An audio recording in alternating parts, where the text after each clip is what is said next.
Você também percebe um zumbido no ouvido? Algumas pessoas sentem esse zumbido, ficam muito preocupadas.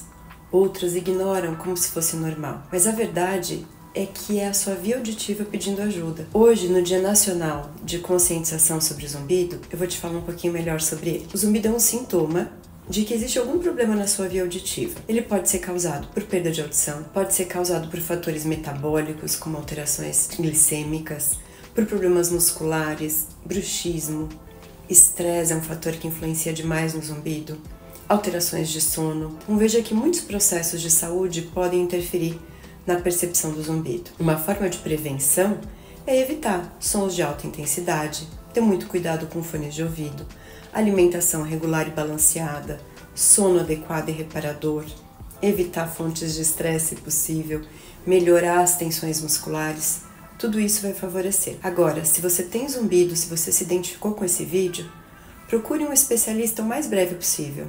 Quanto mais rápido for feita a avaliação, o diagnóstico, mais adequado será o tratamento e mais chance você terá de melhorar. E se você quiser saber mais sobre o zumbido, no dia 17 de novembro, no podcast 60 Mais, será lançado um episódio exclusivo sobre zumbido comigo. Segue lá, não perca, você vai ter muito mais informações.